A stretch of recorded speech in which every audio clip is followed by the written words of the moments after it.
dosen dompleng mahasiswa. Tersebutlah sebuah dosen atau seorang dosen yang sering mendapatkan ucapan selamat dan tepuk tangan riuh rendah dari koleganya atas berbagai macam pencapaian yang dibuatnya. Itu adalah pintu masuk agar mahasiswa dapat secara toksik diperalat oleh dosennya. Budayanya adalah mengejar output apapun caranya, bagaimanapun caranya, yang penting publikasi di jurnal atau proceeding terindeks Scopus. Berita tentang sejumlah dosen yang ingin naik ke jenjang guru besar, kemudian memanfaatkan jasa joki, maklar untuk publikasi di venue internasional bereputasi. Dosen yang memanfaatkan skripsi mahasiswa kemudian dipoles menjadi publikasi yang dijadikan syarat untuk guru besar. Tahu nggak? Artikel yang dijadikan syarat ke guru besarnya itu adalah artikel yang saya tulis dan kemudian dipublikasi atas nama dosen tersebut. Dia punya uangnya, saya punya isi di otak saya. Sebenarnya yang jadi profesor sesungguhnya itu saya, bukan si profesor itu. Dia dianggap hanya badan yang nggak punya isi di otaknya.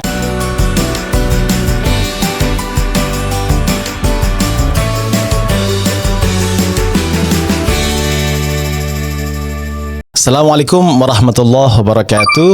Di Shifas Corner kali ini kita akan bahas fenomena di sekitar kita.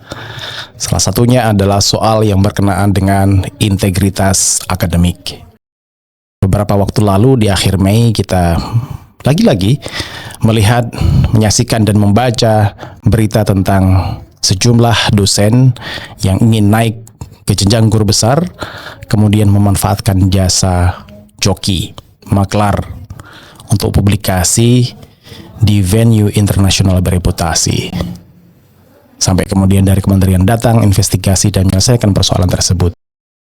Ini bukan soal pertama kali, sebelumnya juga sudah ada dosen yang memanfaatkan skripsi mahasiswa, kemudian dipoles menjadi publikasi yang dijadikan syarat untuk guru besar. Banyak pula komplain dari mahasiswa yang, oh itu kan karya saya yang dipublikasikan itu, semua datanya persis sama gitu. Ini adalah cedera-cedera akademik di sekitar kita, yang mungkin secara first hand saya tidak bisa melihat atau menyaksikan karena tidak terlibat dalam investigasinya. Tapi saya mendengar ada juga di sebuah tempat di negeri Konoha gitu. Tersebutlah sebuah dosen atau seorang dosen yang sering mendapatkan ucapan selamat dan tepuk tangan riuh rendah dari koleganya atas berbagai macam pencapaian yang dibuatnya. Kenaikan jabatan dari lektor kepala, terus kemudian ke guru besar. Publikasinya sering dalam setahun puluhan kali terbit di jurnal internasional bereputasi. Citasinya juga sangat tinggi, H-indeksnya sangat tinggi, mendapatkan penghargaan atas itu.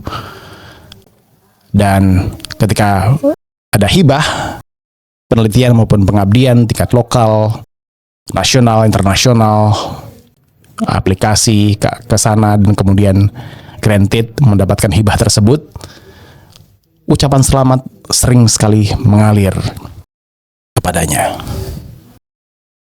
Namun satu saat ada mahasiswa yang bercerita kepada sesamanya gitu, tidak langsung ke dosennya tapi ke sesamanya, dan sampai di telinga saya mengatakan, tahu nggak, artikel yang dijadikan syarat ke guru besarnya itu adalah artikel yang saya tulis dan kemudian dipublikasi atas nama dosen tersebut. Dia punya uangnya, saya punya isi di otak saya. Dia cuma modal uang saja. Kira-kira. Demikian pula ketika ada proposal atau kesempatan untuk hibah pengabdian atau penelitian begitu. Saya yang nulis proposalnya, dia yang punya akun pendaftarannya, saya input aplikasinya, granted, mendapatkan hibah, dia yang dapat reputasinya, saya yang menjalankan penelitiannya. Kira-kira begitu. Kemudian dia bercerita ke koleganya, sebenarnya yang jadi profesor sesungguhnya itu saya, bukan si profesor itu. Kira-kira begitulah klaim mahasiswanya. Dosen yang seperti itu, hemat saya, kehilangan marwah dan integritasnya. Dia dianggap hanya badan yang nggak punya isi di otaknya, nggak punya isi di kepalanya.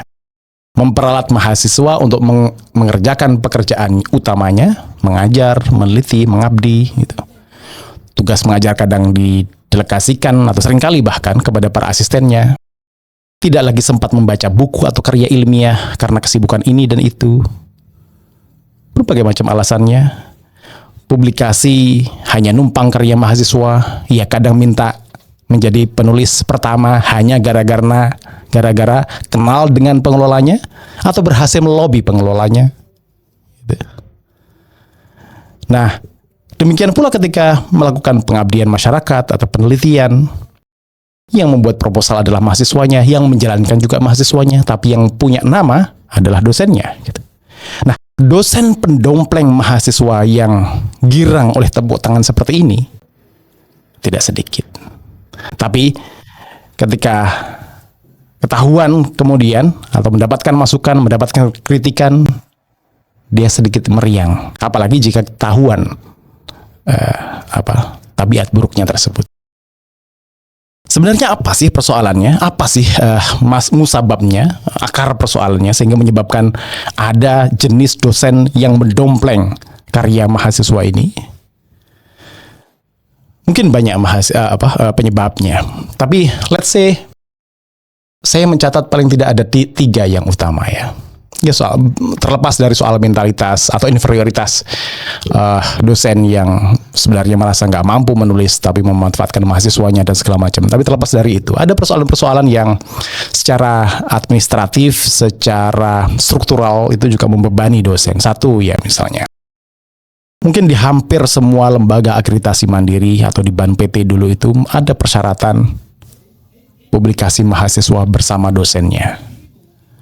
Mungkin maksudnya baik, agar dosen benar-benar membimbing mahasiswa penelitiannya sampai pada tahap publikasi. Tapi di lapangan yang terjadi seringkali bukan begitu. Itu adalah pintu masuk agar mahasiswa dapat secara toksik diperalat oleh dosennya. Kalau itu yang terjadi, sayang sekali, bahaya sekali buat mentalitas mahasiswanya. Yang kedua adalah tumpukan beban kinerja dosen ini sudah lumrah diungkapkan di mana-mana ya. Ngurus soal akreditasi, ngurus soal pergantian kementerian, terus kemudian menjadi ganti kurikulum, ganti rencana strategis, ganti kepemimpinan di universitas, ganti ini dan itu gitu. Beban kinerja dosen, mengejar IKU, IKS atau indeks kinerja utama atau strategis.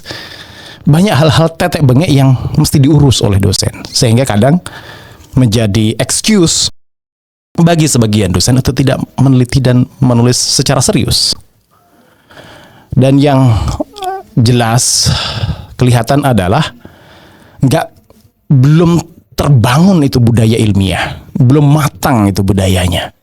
Budayanya adalah mengejar output apapun caranya, bagaimanapun caranya, yang penting publikasi di jurnal atau proceeding terindeks Scopus.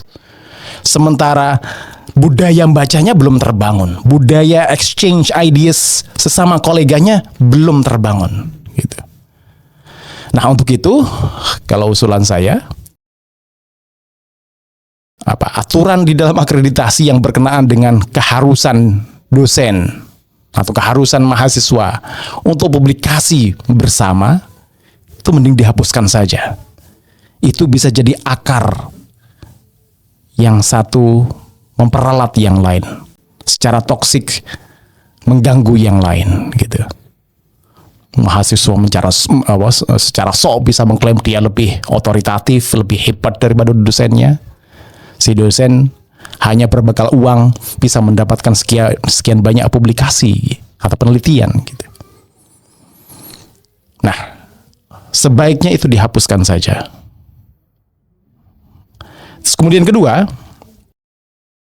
dosen sesuai dengan tugas utamanya, fokusnya meneliti, mengabdi, mengajar gitu. Bukan ngurusi tetek bengek administrasi, pergantian kurikulum, pergantian renstra, belum sampai 5 tahun sudah mempersiapkan borang akreditasi, belum lagi tuntutan harus mengikuti atau memenuhi sekian banyak indeks kinerja untuk mendapatkan remunerasi gitu. Itu hal-hal sampingan yang yang tidak selalu berbanding lurus dengan kinerja dosen. Berbanding lurus dengan peningkatan kinerja tadi, menelitikah, mengabdikah, atau dalam konteks mengajar. Dan ketiga yang tak kalah penting, tumbuhkan itu etos ilmiah terlebih dahulu. Budaya ilmiah. Coba sekarang kalau sudah granted mendapatkan guru besar, berapa yang masih mau baca karya ilmiah? Di ujian-ujian entah tertutup, terbuka, bahkan proposal, yang ditanyakan hanya itu saja, apa novelty-nya. Sementara draft proposalnya, draft disertasinya, draft skripsinya tidak terbaca. Karena mungkin kadang alasannya, saya kan baru dapat semalam. No, that's not an excuse. Itu bukan excuse yang tepat. Baca karya pembandingnya seperti apa, beri masukan yang bagus untuk perkembangan karya mahasiswa itu.